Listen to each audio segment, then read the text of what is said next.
ಮೇ 27ನೇ ತಾರೀಕು. ಇವತ್ತು ಯಾವುದು ಡೇಟು? ಇವತ್ತು ಮೇ 27ನೇ ತಾರೀಕು. ಜುಲೈ 10. ಮೇ 27ನೇ ತಾರೀಕು ಚಂದ್ರಶೇಖರ ಆತ್ಮಹತ್ಯೆ ಮಾಡ್ಕೋತಾರೆ. May, June, July. ಇವತ್ತು ಜುಲೈ 10. ಅಂದರೆ 1.10 ತಿಂಗಳಾಯಿತು. SIT ಕೊಟ್ಟಿದ್ದೀರಿ. ಇಲ್ಲಿ ತನಕ ವಿಚಾರಣೆಗೆ ಕರೆದದ್ದು ಯಾವಾಗ ನಾಗೇಂದ್ರ ಅವ್ರನ್ನ? ನಿನ್ನೆ. ಅದು ಏನು ಎಲ್ಲ ಬೊಬ್ಬೆ ಹಾಕಿದ ನಂತರ, ಕರೆದ ನಂತರ ಕೂಡ ನೀವೇನು ಹೇಳಿದ್ರಿ? DK ಶಿವಕುಮಾರ್ ಏನು ಹೇಳ್ತಾ ಇದ್ರು? ಇಲ್ಲ ಅವ್ರು ಯಾವುದು ಮಿಸ್ಟೇಕ್ ಮಾಡಿಲ್ಲ, ತಪ್ಪು ಮಾಡಿಲ್ಲ. ಈಗ ಮಾತಾಡಿ DK ಶಿವಕುಮಾರ್ ಅವರೇ, ಕಾಂಗ್ರೆಸ್ ನಾಯಕರುಗಳ ಮೇಲೆ, ಕಾಂಗ್ರೆಸ್ MLAಗಳ ಮೇಲೆ, ಇಬ್ಬರು MLAಗಳ ಮೇಲೆ, ನಾಗೇಂದ್ರ ಮತ್ತು ದದ್ದಲ್ ಅವರ ಮನೆ ಮೇಲೆ ರೇಡ್ ಆಗಿದೆ. ಅದು ಕೂಡ ED ರೇಡ್. ಆಲ್ರೆಡಿ CBIಯಲ್ಲಿ ಇದು FIR ಇದೆ. CBIಯಲ್ಲಿ FIR ಯಾಕೆ? ಬ್ಯಾಂಕಲ್ಲಿ ನಡೆದಿರುವಂಥ ದುಡ್ಡಿನ ಅವ್ಯವಹಾರದ ಬಗ್ಗೆ. ಹಾಗಿದ್ರೆ ED ಯಾಕೆ ಬಂತು? ಯಾಕೆ ಅಂತಂದರೆ ಇದು ಮನಿ ಲ್ಯಾಂಡ್ರಿಂಗ್ ಆಗಿದೆ. ಅಂದರೆ ಕಪ್ಪು ಹಣವನ್ನು ಬಿಳಿ ಹಣವನ್ನಾಗಿ ಪರಿವರ್ತಿಸುವಂಥ ಪ್ರಯತ್ನಗಳಾಗ್ತಾ ಇದೆ. ಅಥವಾ ಹವಾಲಾ ದಂಧೆ ನಡೆದಿರಬಹುದು. ಒಂದು ರಾಜ್ಯ, ಎರಡೆರಡು ರಾಜ್ಯಗಳು ಬಂದಾಗ ED ಎಂಟ್ರಿ ಆಗುತ್ತೆ. ಇನ್ಕಮ್ ಟ್ಯಾಕ್ಸ್ ಡಿಪಾರ್ಟ್ಮೆಂಟ್ ಬಂದಾಗ ಕೇವಲ ಇನ್ಕಮ್ ಎಲ್ಲಿಂದ ಬಂತು ಅಂತ ಮಾತ್ರ ನೋಡುತ್ತೆ. CBI ಬಂದಾಗ ಏನು ನೋಡುತ್ತೆ ಅಂದರೆ ಬ್ಯಾಂಕಲ್ಲಿ ನಡೆದಂಥ ಅವ್ಯವಹಾರ ನೋಡುತ್ತೆ. ಈಗ ED ಬಂದಿರುವಂಥದ್ದು ಆ ಹಣದ ದುರುಪಯೋಗ, ದುರ್ಬಳಕೆ ಯಾವ ರೀತಿ ಆಗಿದೆ. ಸೊ ಹಾಗಾಗಿ 20 ಕಡೆ ದಾಳಿ ಮಾಡಿದೆ. ಬೆಂಗಳೂರಲ್ಲಿ ದಾಳಿ ಮಾಡಿದೆ, ರಾಯಚೂರಲ್ಲಿ ದಾಳಿ ಮಾಡಿದೆ, ಬಳ್ಳಾರಿಯಲ್ಲಿ ದಾಳಿ ಮಾಡಿದೆ, ಶಾಸಕರ ಭವನದಲ್ಲಿ ದಾಳಿ ಮಾಡಿದೆ. ಒಟ್ಟು 2 ಟೀಮ್, 10 ಅಧಿಕಾರಿಗಳ ಟೀಮ್ ದಾಳಿ ಮಾಡಿದೆ. 1.5 ತಿಂಗಳಾಗಿ ಇಲ್ಲಿ ತನಕ SIT ಅಧಿಕಾರಿಗಳು ಇವರೆಲ್ಲರಿಗೂ ಕೂಡ ಸಾಕ್ಷ್ಯ ನಾಶ ಮಾಡೋದಕ್ಕೆ ಅವಕಾಶ ಕೊಟ್ಟರು ಅನ್ನುವಂಥ ಒಂದು ಡೌಟ್ ಬರ್ತಾ ಇದೆ. SIT ವಿಚಾರಣೆಗೆ ಆರೋಪಿಗಳ ಕರೆಯುವಲ್ಲಿ ವಿಳಂಬ. 1.5 ತಿಂಗಳು ಬೇಕಿತ್ತಾ? 1.5 ತಿಂಗಳು ಬೇಕಿತ್ತಾ? ಹಾಗಿದ್ದರೆ ಸರ್ಕಾರ ಸಾಕ್ಷ್ಯ ನಾಶಕ್ಕೆ ಪ್ರಯತ್ನ ಮಾಡ್ತು ಅನ್ನುವಂಥ ಒಂದು ಡೌಟ್ ಬರ್ತಾ ಇದೆ. ಪ್ರಕರಣಕ್ಕೆ ಸಂಬಂಧಿಸಿ ನಿನ್ನೆ ಒಂದು ಆಡಿಯೋ ಬಾಂಬ್ ಸ್ಫೋಟ ಆಯಿತು ರಿಪಬ್ಲಿಕನದಲ್ಲಿ. ಮೊದಲಿಗೆ ಅದರ ಬಗ್ಗೆ ಮಾಹಿತಿ ಬಂದಿತ್ತು. ಅದಾದ್ರೆ DK ಹೇಳಿದ್ರು, ಯಾರ್ದು ಇಲ್ಲಪ್ಪ, ಎಲ್ಲ ಅಧಿಕಾರಿಗಳು ಮಾಡಿ, ಅಧಿಕಾರಿಗಳ ತಲೆಗೆ ಕಟ್ಟುವ ಪ್ರಯತ್ನಗಳಾಯಿತು. ನೋಡಿ, ಈಗ ಎಕ್ಸ್ಕ್ಲೂಸಿವ್ ದೃಶ್ಯಾವಳಿಗಳಿದು. ಎಕ್ಸ್ಕ್ಲೂಸಿವ್ ದೃಶ್ಯಾವಳಿಗಳು.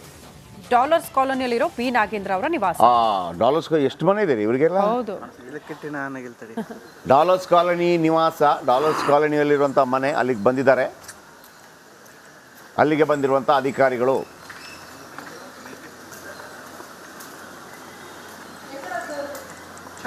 20 ಕಡೆ ದಾಳಿ ಆಗಿದೆ. 20 ಕಡೆ ಅಧಿಕಾರಿಗಳ ತಲೆಗೆ ಕಟ್ಟಿ, ಹಾಗೇನೆ ಸಚಿವರನ್ನು ಮತ್ತು MLAನ ಉಳಿಸಿಕೊಳ್ಳೋ ಪ್ರಯತ್ನಗಳು ಆಗಿತ್ತು ಅಂತ ಅನ್ಸತ್ತೆ.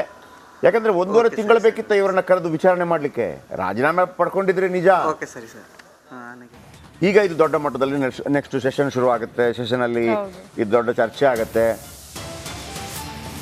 ಮತ್ತೊಂದು ಅಪ್ಡೇಟ್ ಲಭ್ಯವಾಗ್ತಾ ಇದೆ. ವಾಲ್ಮೀಕಿ ನಿಗಮದಲ್ಲಿ ಕೋಟಿ ಹಣ ಲೂಟಿ ವಿಚಾರಕ್ಕೆ ಸಂಬಂಧಪಟ್ಟಂತೆ ನಾಗೇಂದ್ರ ದದ್ದಲ್ ನಿವಾಸಗಳ ಮೇಲೆ ED ಅಧಿಕಾರಿಗಳ ದಾಳಿ. ವಾಲ್ಮೀಕಿ ನಿಗಮ ಹಗರಣ ತನಿಖೆಗೆ ED ಈಗ ಎಂಟ್ರಿ ಕೊಟ್ಟಿದೆ. ಹವಾಲಾ ದಂಧೆಯ ಆರೋಪ.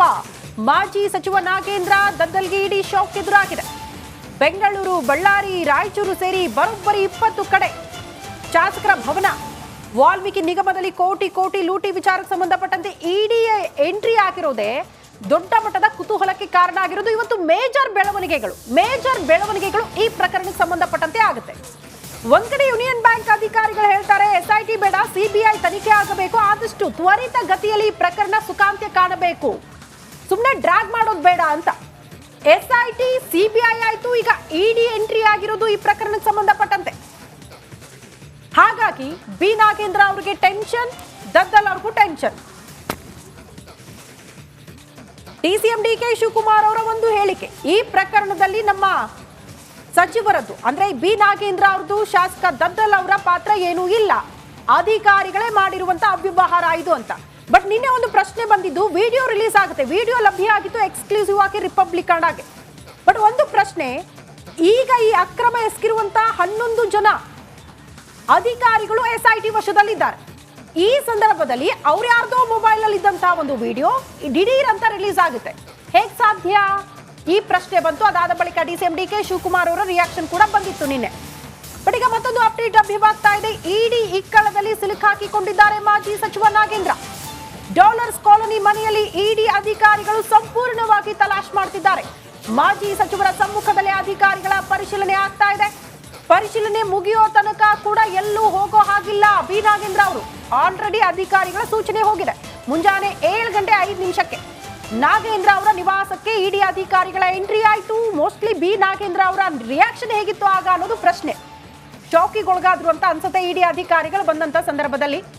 ಬಟ್ ಏನೇ ದಾಖಲೆಗಳಿದ್ರೂ ಕೂಡ, ಮನೆಯಲ್ಲಿ ಅಮೌಂಟ್ ಪತ್ತೆ ಆದ್ರೂ ಕೂಡ, ಎಲ್ಲದರ ಬಗ್ಗೆ ಕೂಡ ಅವರ ಸಮ್ಮುಖದಲ್ಲೇ ವಿಚಾರಣೆ ಆಗುತ್ತೆ. ತತ್ಕ್ಷಣಕ್ಕಲ್ಲೇ ಮಾಹಿತಿ ಪಡೆದುಕೊಳ್ತಾರೆ ಇಡಿ ಅಧಿಕಾರಿಗಳು. ಸಪೋಸ್ ಇಂಥ ದಂಧೆ, ಹವಾಲ ದಂಧೆ ಆಗಿದೆ ಅಂತ ಏನಾದ್ರೂ ಸಾಬೀತಾಗ್ಬಿಟ್ರೆ ಅವರಿಗೆ ನೋಟಿಸ್ ಕೊಟ್ಟು ವಿಚಾರಣೆಗೆ ಒಳಪಡಿಸ್ತಾರೆ. ವಾಲ್ಮೀಕಿ ನಿಗಮದ ಹಗರಣಕ್ಕೆ ಸಂಬಂಧಪಟ್ಟಂತೆ ಯೂನಿಯನ್ ಬ್ಯಾಂಕ್ ಉದ್ಯೋಗಿಗಳ ಮನೆ ಮೇಲೂ ಕೂಡ ದಾಳಿಯಾಗಿದೆ. ಸುಚಿಸ್ಮಿತಾ, ದೀಪಾ ಹಾಗೂ ಕೃಷ್ಣಮೂರ್ತಿ ಅವರ ನಿವಾಸದ ಮೇಲೂ ಕೂಡ ದಾಳಿಯಾಗಿದೆ. ಇವತ್ತು ಬೆಳ್ಳಂಬೆಳಿಗ್ಗೆ ಇಡಿ ಅಧಿಕಾರಿಗಳು ಶಾಕ್ ಕೊಟ್ಟಿದ್ದಾರೆ. ವಾಲ್ಮೀಕಿ ನಿಗಮದ ಭ್ರಷ್ಟರನ್ನ ಈಗ ಇಡಿ ಅಧಿಕಾರಿಗಳು ಬೆನ್ನು ಬಿದ್ದಿದ್ದಾರೆ. ಬರೀ ಮಾಜಿ ಸಚಿವರು, ಶಾಸಕರು ಮಾತ್ರ ಅಲ್ಲ, ಯೂನಿಯನ್ ಬ್ಯಾಂಕ್ ಸಹೋದ್ಯೋಗಿಗಳು, ಅಂದ್ರೆ ಈಗ ಉದ್ಯೋಗಿಗಳು ಯಾರೇ ಈ ಅಕ್ರಮದಲ್ಲಿ ಭಾಗಿಯಾಗಿದ್ದಾರೆ ಅಂತ ಅನುಮಾನ ಇದೆಯಲ್ಲ, ಎಲ್ಲರ ಮನೆ ಮೇಲೂ ಕೂಡ ದಾಳಿಯಾಗಿದೆ. ನೋಟಿಸ್ ಅಂಟಿಸಿದ್ದಾರೆ. ನೋಡಿ,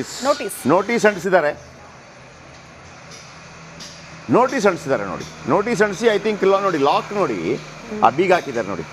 ಬೀಗ ಹಾಕ್ಬಿಟ್ಟು ಅದಕ್ಕೆ ಆ ಸೀಲ್ ಹಾಕ್ತಾರಲ್ಲ, ಅಂದ್ರೆ ಓಪನ್ ಮಾಡಬಾರ್ದು ಅಂತೇಳಿ ಸೀಲ್ ಹಾಕೋಗಿರ್ತಾರೆ. ಬಹುಶಃ ನೋಟಿಸನ್ನು ಓದಿಸುವಂಥ ಪ್ರಯತ್ನ ಮಾಡಿದರೆ ಒಳ್ಳೆದಿತ್ತು. ನಮ್ಮ ಕ್ಯಾಮ್ರಾಮನ್ಗಳು ಭಾಳಷ್ಟು ಫೋಕಸ್ ಮಾಡ್ತಾ ಇದ್ದಾರೆ. ಅಂದರೆ 1.5 ತಿಂಗಳು.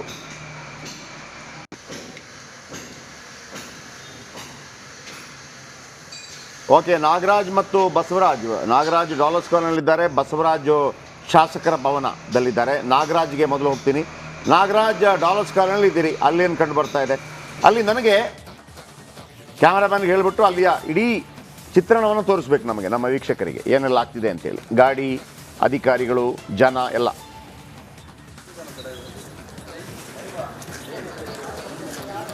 ಖಂಡಿತ ಜಯಪ್ರಕಾಶ್, ನಾನು ಒಂದು ಪ್ರಯತ್ನವನ್ನು ಮಾಡ್ತೀನಿ. ಏನು ಬೆಳಗ್ಗೆ 7:05 ಡಾಲರ್ಸ್ ಕಾಲೋನಿಯಲ್ಲಿ ಇರ್ತಕ್ಕಂಥ ಇಲ್ಲಿಗೆ ಒಂದು ಇಡಿ ಅಧಿಕಾರಿಗಳು ಬರ್ತಕ್ಕಂಥದ್ದು ನೀವು ದೃಶ್ಯಾವಳಿಗಳಲ್ಲಿ ನೋಡ್ತಾ ಇರ್ಬೋದು.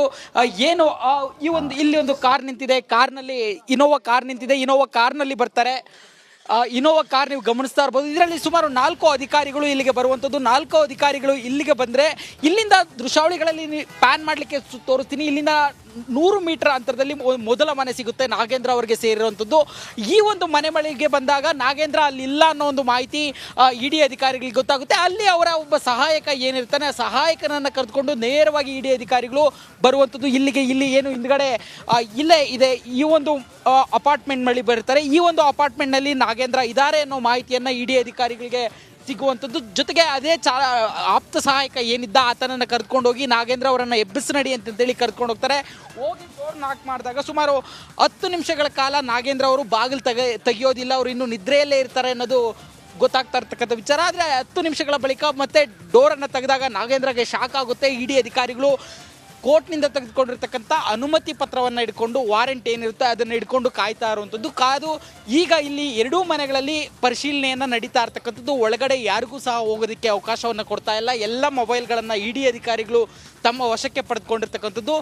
ಜೊತೆಗೆ ಏನು ಈ ಒಂದು ಗೇಟ್ನಲ್ಲೇ ಯಾರಾದರೂ ಬಂದರೆ ಅವರನ್ನು ಪರಿಶೀಲನೆ ಮಾಡಿ ಬಿಡೋದಕ್ಕೆ ಸೆಕ್ಯೂರಿಟಿ ಸಿಬ್ಬಂದಿಗಳಿಗೂ ಸಹ ಸೂಚನೆ ಕೊಟ್ಟಿರ್ತಕ್ಕಂಥದ್ದು. ಒಟ್ಟಾರೆಯಾಗಿ ಇಲ್ಲಿ ಯಾವುದೇ ರೀತಿ ಯಾರಿಗೂ ಅವಕಾಶವಿಲ್ಲದೆ ಇಡಿ ಅಧಿಕಾರಿಗಳು ತ್ವರಿತವಾಗಿ ಒಂದು ಪರಿಶೀಲನೆಯನ್ನು ನಡೆಸ್ತಾ ಇರ್ತಕ್ಕಂಥದ್ದು.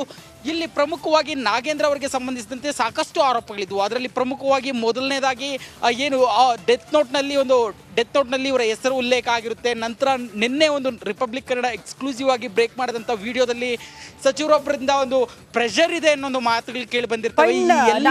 ವಾಪಸ್ ಬರ್ತೀವಿ, ಹಾಗೆ ಸಂಪರ್ಕದಲ್ಲಿರಿ, ಮತ್ತಷ್ಟು ಮಾಹಿತಿ ಪಡೆದುಕೊಳ್ತೀವಿ. ಮತ್ತೊಂದು ಮೇಜರ್ ಅಪ್ಡೇಟ್ ಲಭ್ಯವಾಗ್ತಾ ಇದೆ ಇದೇ ಬೆಳವಣಿಗೆಗೆ ಸಂಬಂಧಪಟ್ಟಂತೆ.